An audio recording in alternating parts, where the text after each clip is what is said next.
A week after my son Matthew got married, my daughter-in-law Brooke knocked on my door, accompanied by a well-dressed man carrying a leather briefcase. "Mom, this is Paul, a notary." She flashed that phony smile I knew too well. "We're here to help you with some house paperwork." My heart pounded. I knew exactly what they wanted, but they had no idea what I had quietly prepared over the past few months. Thank God I had kept quiet about the ranch assets my late husband left me in his will. Watching Brooke flip through my documents with greedy eyes, I realized silence had been my shield. But to tell it fully, I have to go back to the day everything began to change. 3 months earlier, when Matthew told me he was going to marry Brooke, I was kneading dough in the kitchen. The smell of fresh yeast filled the room while my hands pressed into the warm dough. "Mom, I want you to really understand Brooke before the wedding," Matthew said, with that smile that always softened my heart. "My son, my only treasure, has finally found love," I replied, wiping my hands on the apron. I'd heard plenty about her. 32 years old, office job, brown hair always sleek, perfectly manicured nails. She sounded like the perfect woman for Matthew. That afternoon, I ran to the supermarket to pick the freshest things: large shrimp, perfectly ripe avocados, herbs, heavy cream.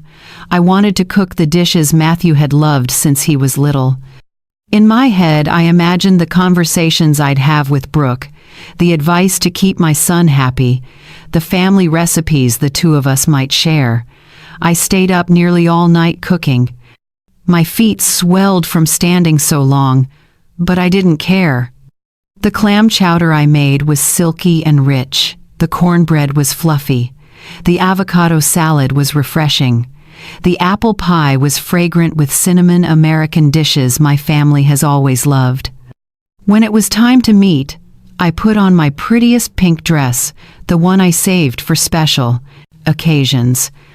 I did my hair carefully and even put on a little lipstick. I wanted to make a good first impression after all. This woman might be the mother of my future grandchildren. The doorbell rang, and my heart leapt. I opened the door with a wide smile. "Brooke, it's so nice to meet you." I opened my arms for a hug, but she only brushed my shoulders with her fingertips, as if touching me were unpleasant. "Nice to meet you, ma'am," she murmured without looking me in the eyes. Her voice was cold and distant. She wore an elegant green dress, and her high heels clacked on the floor of my modest home like tiny hammers. During dinner, I tried to chat about her interests, her job, her plans with Matthew, but every question I asked got clipped one-word answers. Yes, no, maybe. Talking to her felt like talking to an ice wall. What hurt me most was the way her eyes swept around my house with disdain, the way she wrinkled her nose when tasting my food, as if it were something inferior. Matthew tried to smooth it over. "Mom, the food is delicious as always," he said, trying to dispel the awkwardness blanketing the table. Brooke poked at the beans on her plate with her fork, separating each ingredient as if dodging poison. Her glossy red nails contrasted completely with my simple ceramic dishes. "Do you like cooking, Brooke?" I asked with a hint of hope, pouring more sauce onto her plate. She looked up, her expression hard to read. "I don't have time for that," she answered flatly. "I prefer ordering in or going to proper restaurants." The word proper stabbed my chest like a splinter. So my food wasn't proper, my home wasn't proper either. Matthew cleared his throat and hurried to change the subject, but I'd already gotten the message. To Brooke, everything of mine was beneath her. In the following weeks, each visit grew heavier. She perched on the edge of the couch, as if she'd get dirty, eyes glued to her phone with a bored expression. She never asked about my day. She never showed any interest in truly getting to know me. "Mom Suzanne, you'll be happy to have more time for yourself after we get married, right?" she dropped one day while I was making coffee. It sounded like an early goodbye, as if she'd already decided to separate Matthew from me. "More time for myself?" I repeated, confused. "I like being with you too." She glanced at Matthew, the look I didn't understand then but understand all too well now. They were already planning to sideline me. Wedding prep turned into my personal nightmare. Brooke decided everything without asking me, as if I were invisible. "Have the cleaning lady help with the flowers," I heard her say on the phone one time.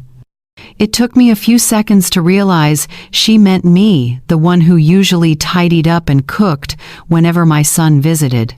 When I offered to bake the wedding cake myself, a family tradition we'd kept for generations. Brooke let out a laugh that chilled my blood. "Oh no, Mom, let the professionals handle that. I don't want anything homemade." That night, I sat in the kitchen and cried, clutching the apron my own mother gave me when I got married. My cakes had sweetened birthdays, baptisms, graduations. But to Brooke, the love in every batch was just homemade, a word she pronounced like a disease. The wedding day arrived like an unavoidable storm. I got up before dawn to get ready, choosing my most elegant purple dress. I'd bought it just for this occasion. I stopped by the neighborhood salon. Carol gave me a hairstyle so pretty I looked 10 years younger. "You look beautiful, Suzanne," she said while adjusting my hair. "Your son will be so proud." Her words lit a small hope. Maybe today would be a new beginning with Brooke. I arrived at the church early, the way I always arrive early everywhere. I wanted to make sure everything was perfect for my son.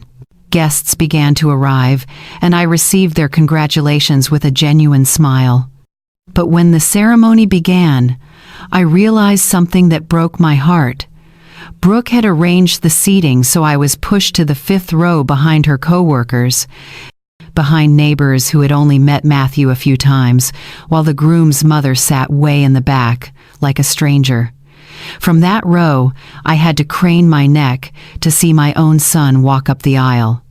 The mothers of Brooke's friends, women who had never stayed up a night with Matthew's fever, had better seats than I did. I swallowed hard and kept my composure, but something inside me cracked. At the reception, it got worse. Brooke introduced me to her guests as Matthew's mom, never using my name, or saying mother-in-law, respectfully. "She cooks really well," she added with that fake smile, compressing my entire life into a kitchen function. When it was time for toasts, I waited patiently. I'd prepared heartfelt words about my different son, about watching him grow, about my blessings for his new life. But Brooke conducted things like an orchestra director, calling on her parents, her siblings, her best friends, even co-workers. "What about the groom's mother's toast?" someone asked. Brooke glanced my way and smiled icily. "Oh, yes, Miss Suzanne can say a few short words." Short, as if my 69 years of life and 30 years of motherhood were worth only a few lines. I stood up, legs trembling, feeling every gaze on me. I want to thank God for this special day. I had barely reached the second sentence when Brooke started clapping, cutting me off. Others followed, and my voice was swallowed by the forced applause. For dinner, they seated me at a back table with Brooke's distant relatives, people who chatted among themselves as if I didn't exist. From there, I watched Matthew laugh with his new family, absorbed in his new life, while I chewed a piece of chicken as bland as cardboard. When the dancing started, Matthew danced with Brooke, then with her mother, then with her sisters. I sat still, smoothing my dress, trying to keep my smile from fading. The song ended, and my son never looked my way. "Not dancing with your mom, Matthew?" Anthony, Rachel's husband and a close family friend, asked as he stopped to say hello. Matthew laughed awkwardly. Yeah, in a bit. But in a bit never came. Close to 11 p.m., I decided to say goodbye. I had to drive home and was tired of pretending everything was fine. Son, I'm going to head out. I touched his arm lightly. He hugged me quickly, eyes already following the music and laughter. Thanks for everything, Mom. I love you. But he was looking elsewhere. Brooke appeared beside him like a possessive shadow. Thanks for coming, Mom, she said. Her tone sounded more like a permanent farewell than gratitude. I walked to the parking lot, holding my purse and the gift I'd prepared. With so much love. Behind me, I heard Brooke whisper to her friends, "Good thing she lives far away." She's not a bad person, but you know how mothers-in-law are always wanting to have a say in everything. Their giggles followed me all the way to my car. I got into my old car, hands shaking, eyes brimming with tears. For 30 years, I was the center of Matthew's world, and in a single night, I became a nuisance to be gotten rid of. The drive home felt endless. Highway lights blurred through the tears I finally let fall. A love song played on the radio, reminding me of dancing with my husband at our own wedding, the day he promised to always protect me. But now, I faced this new reality alone. I got home after midnight, feet swollen, heart shattered.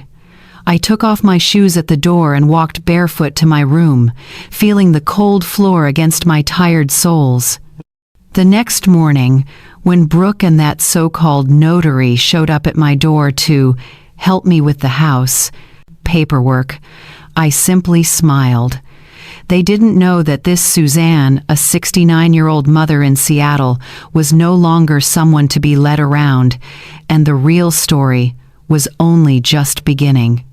The purple dress I had so carefully chosen suddenly felt ridiculous, like a uniform for an old woman pretending she still mattered.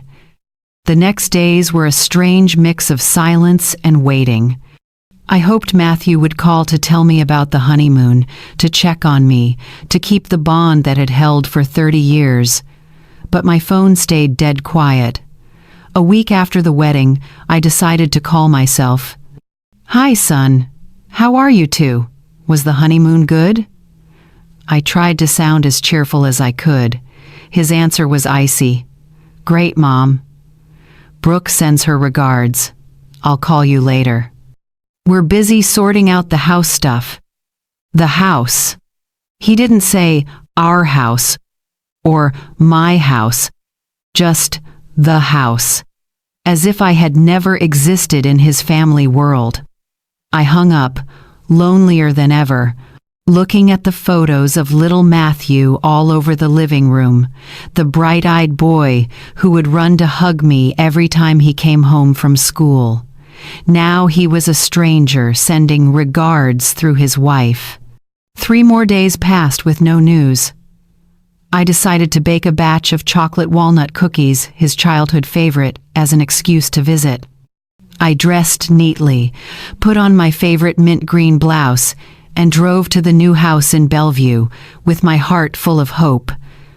I rang the bell, hoping to see my son smile, but Brooke opened the door. She was wearing a wine-colored silk robe that looked expensive, her hair in a perfect bun, as if she'd just left the salon. "Oh, Mom, what a surprise," she said, without a shred of genuine joy. "I brought cookies for Matthew." I held up the gift basket tied with a yellow bow. His favorite. Brooke took the basket without inviting me in, inspecting the cookies like evidence of a crime. How thoughtful. Matthew is in a very important meeting. I'll let him know.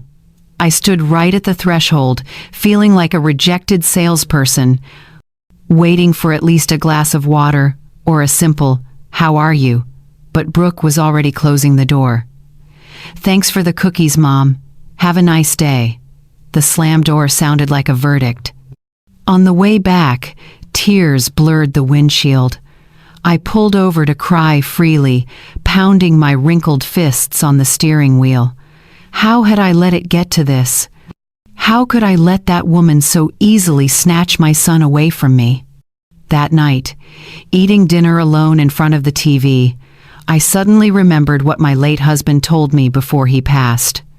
"Suzanne, if anything happens to me, don't let anyone trample you. You're stronger than you think, and you have more than you imagine." I hadn't fully understood then, but now those words began to come clear. The next morning, I did what I'd neglected for months. I pulled out the safe from the closet, opened it, and organized the 7 papers: birth certificates, marriage certificate, house title, insurance policies. Then I saw an envelope that would change everything. The deed to a ranch of about 500 acres that my husband had inherited from his uncle, and that now belonged entirely to me, a ranch in eastern Washington. The legal language was very clear. I was the sole owner of one of the region's most profitable ranches. My heart pounded as I read the details: farmland, cattle, a main house with 5 bedrooms, and 3 houses for workers, guests. The most recent appraisal was enough for me to live comfortably for the rest of my life and still leave a substantial inheritance. But more important than money was power. The power to decide my own future, to depend on no one, to stop begging for affection or picking up scraps of attention. For the first time in weeks, I truly smiled. I put the documents somewhere safe and made a decision. I would tell no one about these assets, not Matthew, and certainly not Brooke. My gut told me this would be my ace up the sleeve, my lifeline when the time came. And that very week, my instincts proved more accurate than I imagined.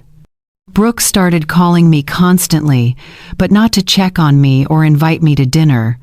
Her calls had a very specific purpose: to mine for information about my house and finances.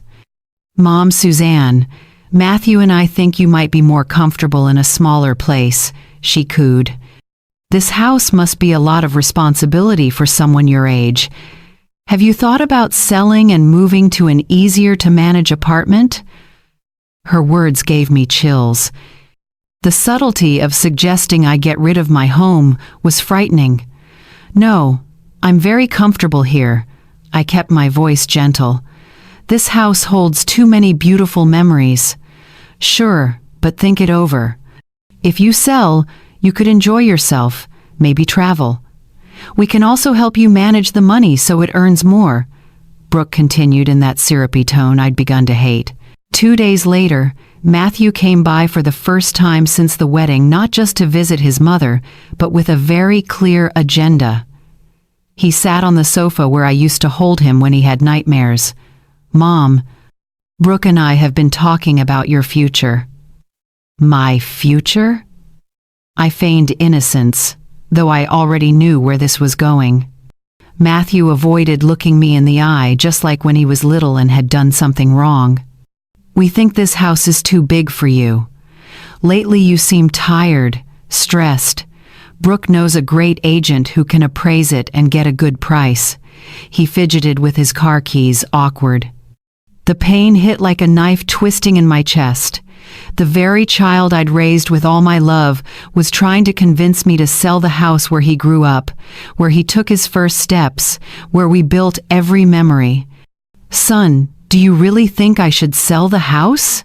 I asked directly, needing to hear his voice, not Brooke's echo. For a moment, I saw the round, vulnerable little boy he used to be hesitating, caught between what he knew was wrong and what his wife had put in his head.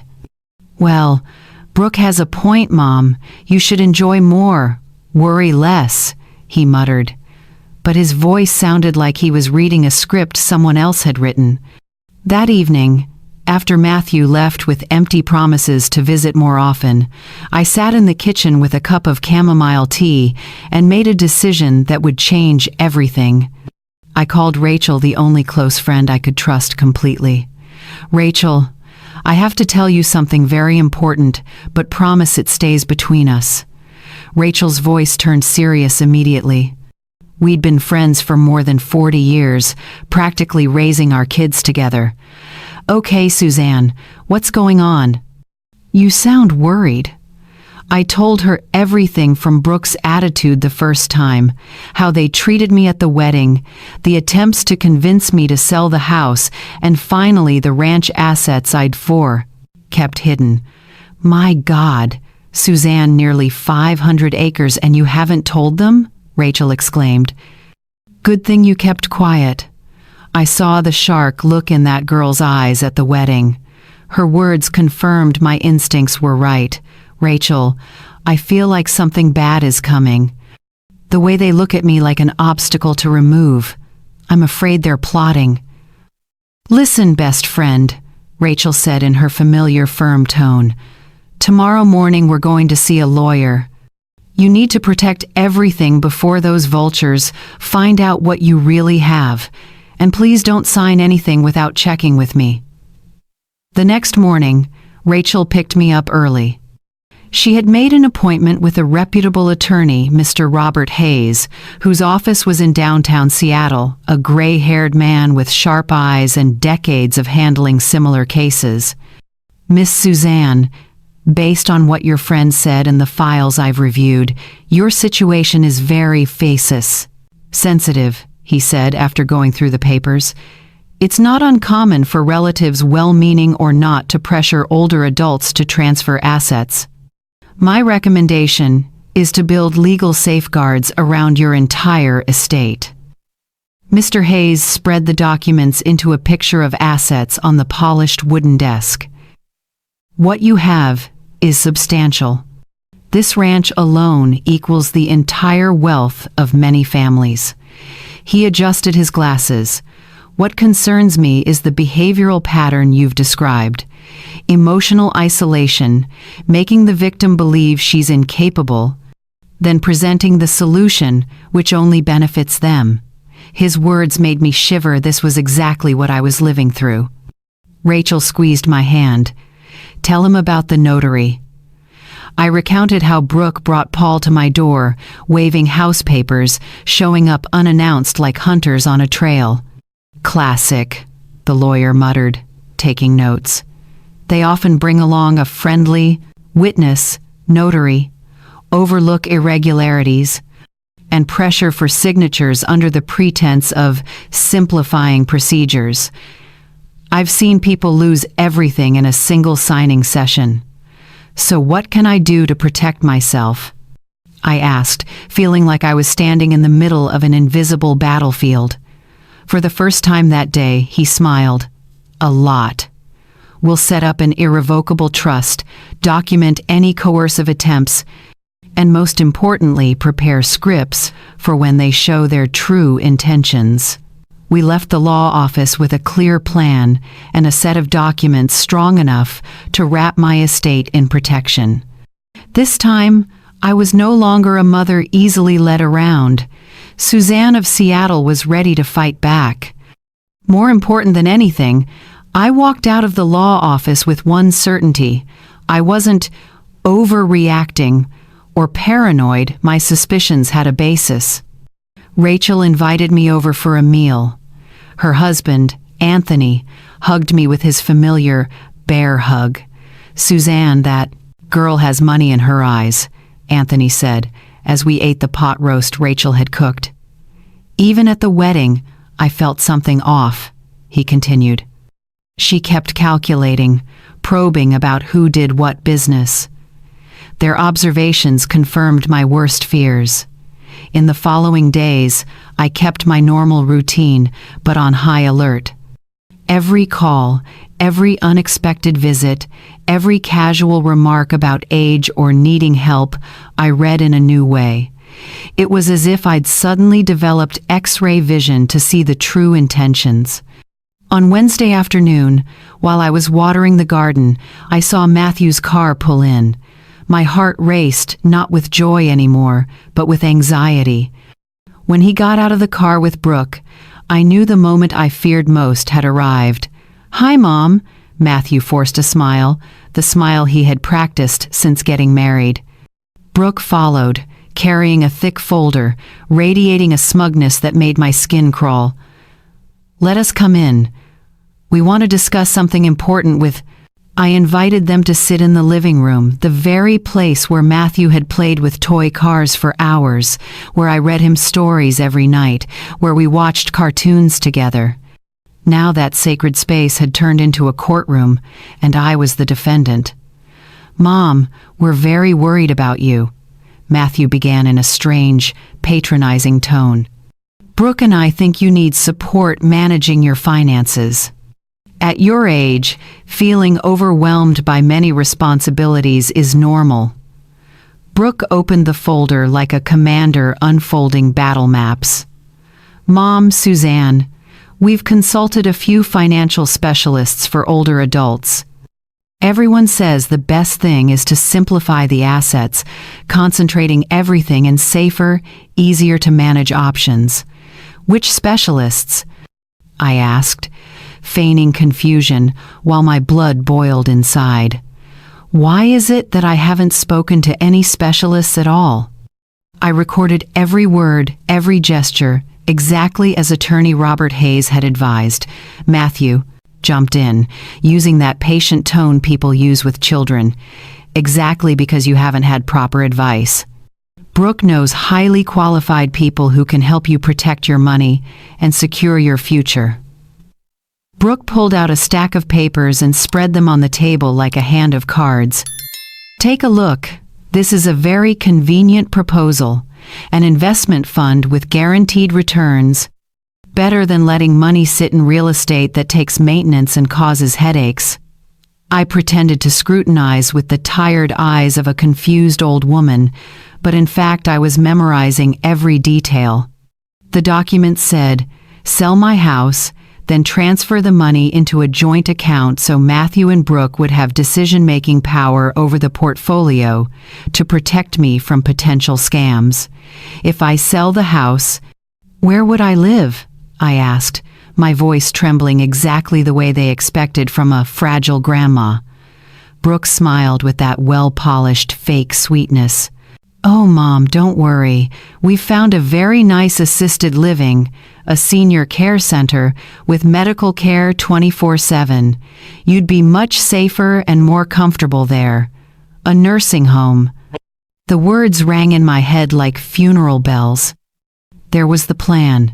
Strip me of my house, seize the money, lock me away somewhere I wouldn't be in their way, all wrapped in glossy paper labeled "concern." "A nursing home," I repeated, letting my voice waver a little. "But son, I'm fine in my own home. This is where our memories are."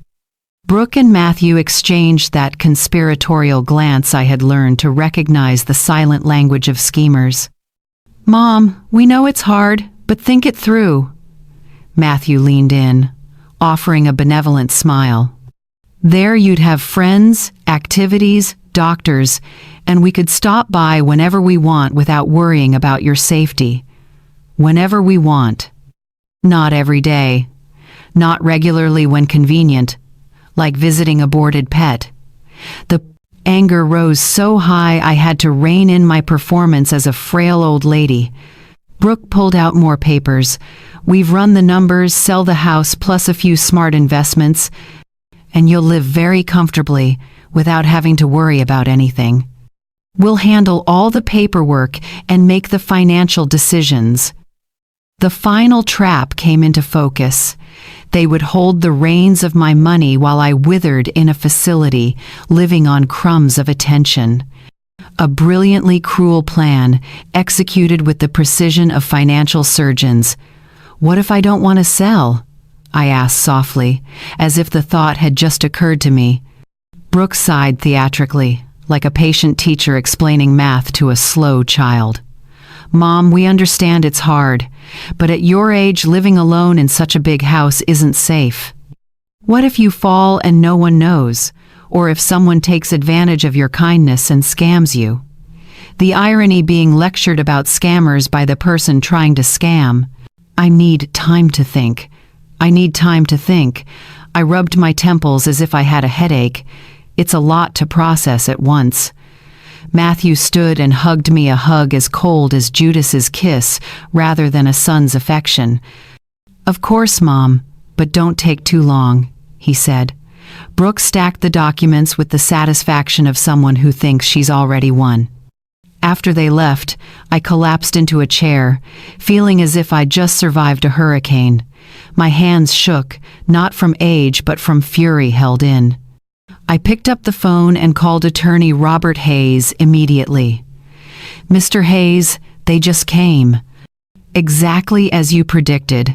They want me to sell everything, put me in a facility, and take over the money." His voice was calm but firm. "Miss Suzanne, this is the critical part.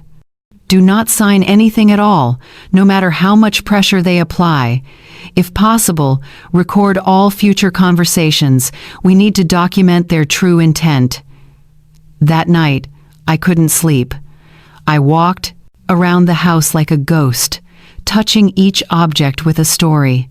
The rocking chair where I nursed Matthew, the table where we did homework together, the piano I played to lull him through nightmares. All of it would be sold off and scattered to feed the greed of someone who came later, who knew nothing of the days when Matthew was most vulnerable and needed his mother, a person who saw motherly love only as an obstacle on the road to a money dream. The next morning, Rachel arrived early with a digital voice recorder her grandchild had lent her. "It's really easy to use," she showed me. "Press this button and it records for 8 hours straight. Slip it in your purse or apron pocket. If they come back with proposals, we'll have their words." For 3 days, I kept a tense calm, waiting for the hunter's next move. On Friday afternoon, the phone rang. Brooke, her voice sugary with manipulation. "Have you thought about the proposal, Mom? We found a beautiful place in assisted living, but we need to reserve soon because there's a wait list."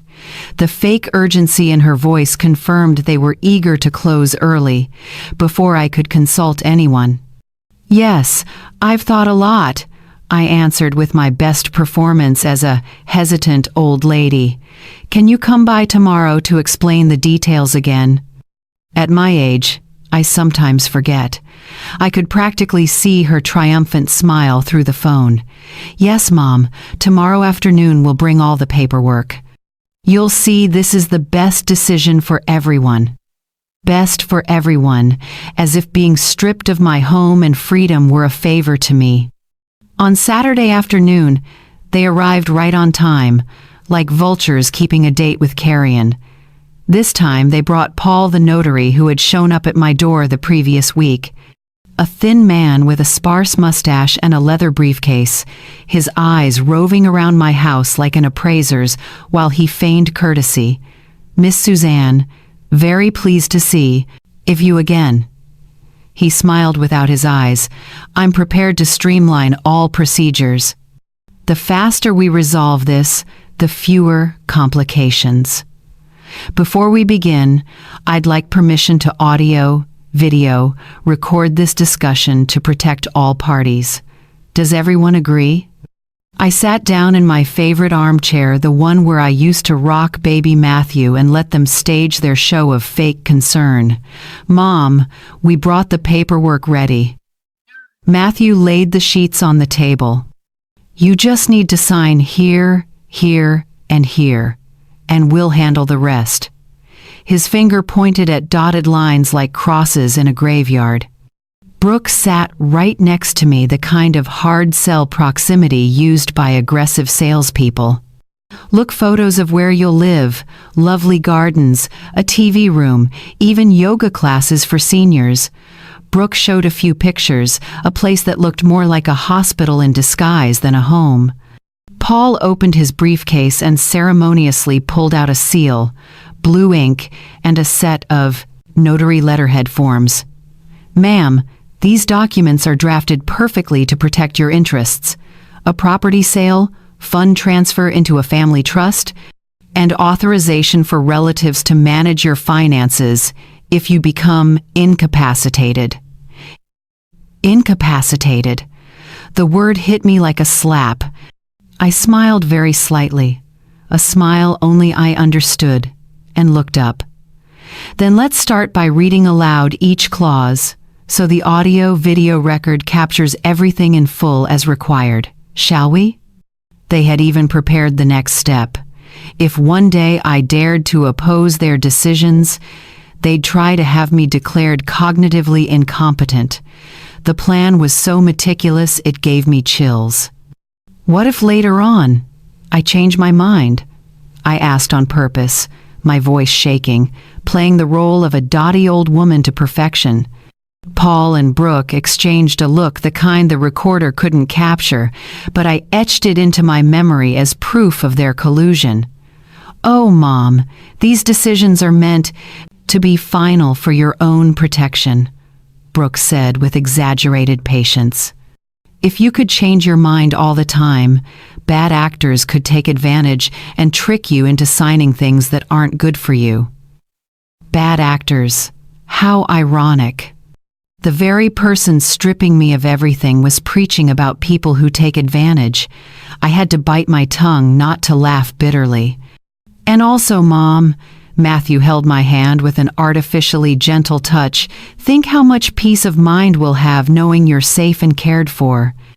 We won't have to worry about you anymore. Won't have to worry about you anymore. Translated from the language of manipulators, it means we won't have to pretend to love you once we control the money. My tears burst out, not an act anymore. It was the real pain of a mother betrayed by the child she had lovingly raised. Don't cry, ma'am, Paul soothed with professional coldness. Feeling emotional during major changes is normal. You'll feel more at peace afterward. He pulled out a gold-plated pen and set it in front of me like a gun to my throat. I took the pen, my hand shaking, and moved it toward the first sheet. The air was taut like a violin string. My two executioners held their breath, waiting for the moment of final triumph. Brooke leaned in like a vampire at a victim's throat. Right then, like an angel knocking at the doorbell rang. "Expecting anyone?" Paul snapped, irritation showing. "No," I answered, standing up slowly. "Probably a neighbor, on Mr. Hayes's advice." I had proactively asked the county prosecutor's office to send an investigator to witness, due to signs of elder fraud. I opened the door. Rachel stood there with attorney Robert Hayes and an accompanying investigator carrying a camera for record-keeping. "Good afternoon, Suzanne," Rachel smiled, giving me instant strength. "Hope we're not too late." "Come in," I said, feeling like the cavalry had arrived. Attorney Hayes entered with the presence only seasoned lawyers have. The other man followed, lifting the camera. Matthew turned pale. Brooke stumbled to gather the stack of documents, and Paul stood frozen like a pillar of salt. "What's going on, Mom?" Matthew asked, tense. "Hello, everyone," Mr. Hayes said politely. "I represent Miss Suzanne. As scheduled for today, I'll be supervising this legal transaction together with the investigator from the prosecutor's office. I trust all documents are in proper order and that my client has had sufficient time to review them with independent counsel." The silence that followed was so thick it could be cut with a knife. Paul hastily pocketed the gold-plated pen as if it burned. Brooke glanced at the door, measuring an escape route. "Excuse me, and you are?" Paul tried to salvage his authority. Hayes smiled the way a man does after unmasking too many frauds to count. "Robert Hayes, attorney for Elder Asset Protection. And this is Deputy Prosecuting Attorney Daniel Harris from the King County Prosecuting Attorney's Office, in charge of crimes targeting vulnerable people. At Mr. Hayes's request, we're here to witness and record due to indications of elder fraud." Brooks' face shifted from confident predator to chalk white in seconds. Paul snapped his briefcase shut with clumsy motions, as if stuffing in incriminating evidence. Matthew stood stock still, looking from them to me as if, for the first time in months, he truly saw his mother. "Counsel," I said, my voice steadier than it had been in weeks, "I'm glad you arrived in time. I was about to sign some papers and wanted to make sure everything is proper." I set the recorder on the table like a grenade with the pin pulled. The investigator switched on the camera per protocol. "Ma'am, could you explain what kind of documents they're asking you to sign and under what circumstances?" His voice carried legal authority that makes the guilty tremble. Brooke tried to cut in with a forced laugh. "Oh, it must be a misunderstanding. We're just helping my mother-in-law with some convenient paperwork." "Paperwork?" I repeated, smiling to my own surprise. "You call it paperwork to make me sell my house, hand over all my money, and go into a nursing facility so the two of you can control all the assets?" Paul sprang up, aiming to slip away. "Perhaps there's been a mistake. I only came to provide notary services." Mr. Brooks was already standing neatly in the doorway. "Hold on, colleague. I'd like to see the documents you brought ready. This is part of an investigation into real estate fraud." Right then, I played my ace. I went to the bedroom, carried out the safe, opened it in front of everyone, and took out the ranch deed. I spread the papers on the table, savoring each second of confusion on the predators' faces. "Isn't this interesting?" I said. "My late husband left me a ranch of about 500 acres. I simply hadn't mentioned it yet. Mr. Hayes, please read the most recent appraised value." Attorney Hayes took the file, a smile of poetic justice on his lips. "According to the latest appraisal, the market value of this ranch is in the many millions of dollars range, not counting the cattle, agricultural machinery, and auxiliary structures." Absolute silence. Brooks' mouth hung open like a stranded fish. Matthew stared at the paper like an extraterrestrial object. "Tens of millions," I repeated, savoring each word. "And yet you two were so worried about my poverty and my incompetence. How kind." My voice dripped with bittersweet sarcasm. Paul flailed one last time. "Ma'am, that changes everything. You need specialists to manage a portfolio of that size." But Mr. Brooks was already photographing all the documents they had brought. "Exactly." I beamed. "Which is why a week ago I engaged Mr. Hayes to handle all my legal and financial matters. But thank you for your concern." At last, Brooke found her voice, raspy like a wounded crow. "Mom, we didn't know. I mean, we just wanted to help." "Help me?" I stood, reclaiming the dignity I thought I'd lost. "Help by selling my house without asking, locking me in a facility against my will, and stealing my right to decide my own life?" Matthew spoke, and for the first time in months, I heard my real son. "Mom, we thought it was what's best for you." His eyes were wet. I didn't know if it was remorse or frustration at having the game exposed. "What's best for me," I softened, "would have been to ask what I wanted. What's best for me would have been to respect my decisions. What's best for me would have been to see me as your mother, not an obstacle to your happiness." Mr. Hayes placed a protective hand on my shoulder. "Miss Suzanne, I think it's time for everyone to leave. We have sufficient documentation to proceed legally, if necessary." Paul practically ran for the door. Brooke slunk after him, not bothering to keep the considerate daughter-in-law mask. Matthew lingered a few seconds, looking at me with an expression I couldn't read. "Mom, can we talk later?" For the first time, the question sounded real and bare. I nodded slowly, promising nothing. When they left, I stayed with my true allies, Rachel, Mr. Hayes, and Mr. Brooks. For the first time in months, I felt safe in my own home. 3 months later, I sat on the ranch porch, watching sunset turn my land orange. It was also when I turned 70, a birthday gift of freedom I gave myself.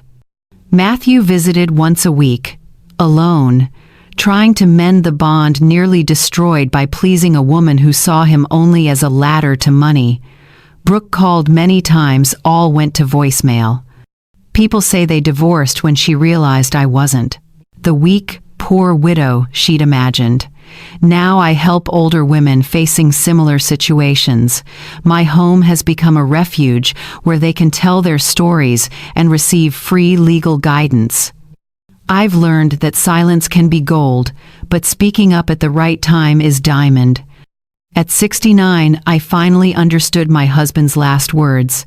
I had more than I thought, and I was stronger than I believed.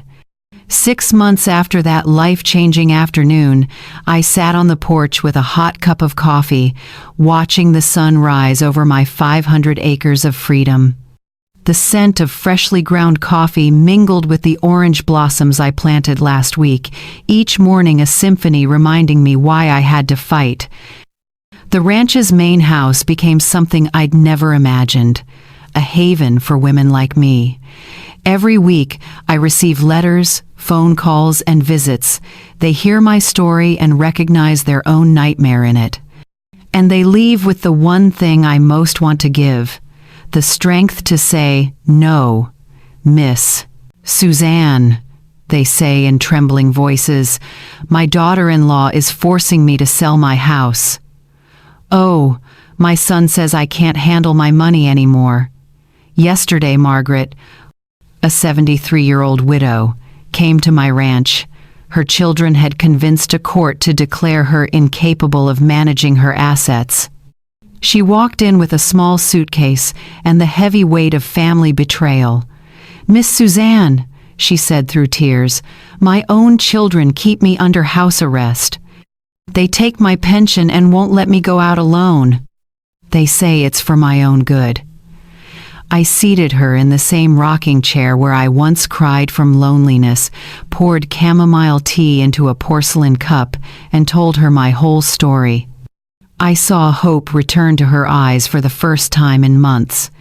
"Can I really take back control of my life?" she asked, like a lost child finding the way home. "Not only can you," I held her wrinkled hands, "it's your right, and you are not alone." The next morning, Attorney Robert Hayes reviewed Margaret's file. We found multiple procedural irregularities in the incapacity ruling enough to overturn it. Now, Margaret smiles every day, and her children have been forced to return the funds they had withdrawn to manage for safety. My story spread like wildfire across the region. Reporters came to interview me. Social workers invited me to speak to the community. I received letters from all over, even Spain and Argentina. "Your courage inspired me to defend my rights," a woman in Madrid wrote. Another in Buenos Aires thanked me. "Thanks to your example, my family no longer treats me as invisible." But not everything was easy. Matthew, my son, visited every Sunday by himself, trying to rebuild the bridge his wife had blown up. The first visits were awkward, embarrassed silences, apologies that sounded memorized. Gradually, I saw the child he once was flicker behind the eyes of the man who had let someone else betray his mother. 2 weeks ago, as the two of us walked past the barns, he said, "Mom, I don't know how to apologize to you for what I did." It's like I was hypnotized, unable to see the obvious. His tears were real, and for the first time since the wedding, I recognized my child. "Son," I stopped and looked him straight in the eyes. "Forgiveness isn't asked for. It's earned, and people prove it with actions, not words." He nodded, understanding that reconciliation would be a long journey, one that required patience and evidence of remorse. As for Brooke, she disappeared from our lives as quickly as she had arrived. Rachel, my best friend, who has ears everywhere, said Brooke planned to file for divorce to claim half the assets, but Matthew had legally protected everything on my advice. She left town without saying goodbye, probably to look for her next target. Paul, the slippery notary, lost his license after Deputy Prosecuting Attorney Daniel Harris submitted evidence of a ring that defrauded older adults. The recording of the conversation at my home was the key, helping dismantle the network that had drained money from dozens of elderly people in the area. Rachel remains my companion. Now she lives in one of the ranch's guest houses, not as hired help, but as the sister I chose. Together we run the refuge we established, organize workshops on the rights of older adults, and plan trips we never had the chance to take when we were young. Who would have thought that at 70 we'd become activists? Rachel joked, as the two of us sorted through a table piled with applications for legal support. I smiled, remembering the timid woman I was a year ago, content with crumbs of attention, letting others decide my fate. Attorney Hayes is no longer just my lawyer, he has become the legal director of our foundation. We've pushed through changes to several local regulations that better protect older adults and are working with federal lawmakers on broader reforms. Miss Suzanne, he said at our most recent meeting, in 6 months, you've done more for elders' rights than many organizations have done in decades. Every night before bed, I walk through the garden reflecting on the road traveled. Sometimes I find handwritten letters placed in the mailbox under the big oak left by women who have stayed here. Thank you for teaching me that it's never too late to reclaim my dignity, one letter said. Another read, thank you for showing me that self-respect has no expiration date. Tomorrow, a group of ladies from California will come to hear our story and learn how to build similar shelters in their cities. The movement is spreading like ripples on a pond, touching lives I never thought I could reach. At 69, I realized old age isn't the end of the story sometimes, it's the beginning of the strongest chapter. I learned that the wisdom accumulated over decades is a weapon, more powerful than youth, that lost dignity can always be won back if we dare to fight for it. My name is Suzanne, 69 years old, and this is my Declaration of Independence. I will never again let anyone make me feel invisible, useless, or disposable. If my story inspires even one woman to raise her voice against abuse and manipulation, then every tear, every betrayal, every moment of pain will have been worth it. In the end, I realized my late husband was right. I was stronger than I thought, and I had more than I believed. I just needed to remember who I really was. Perhaps the most powerful thing in Suzanne's story isn't the ranch, nor the legal papers, but the moment she stood up straight and named what she deserved: dignity, boundaries, and love that knows respect. Family is where love begins, but it's also where limits must be set. Forgiveness can open a door, but trust only returns with action. And sometimes, learning to say no is how we say yes to our own lives, to peace, autonomy, and self-respect. What do you think of Suzanne's choice? If you were in her place, what would you do when relatives help but want control? In your view, what do healthy boundaries in a family look like, especially with aging parents? And what concrete actions should accompany an apology to truly heal? Please share your perspective or experience in the comments. Your story might strengthen someone who needs it. If you find these values meaningful, join us so you don't miss the next stories. We'll keep listening, learning, and growing together, so each of us can find our voice again in our own home.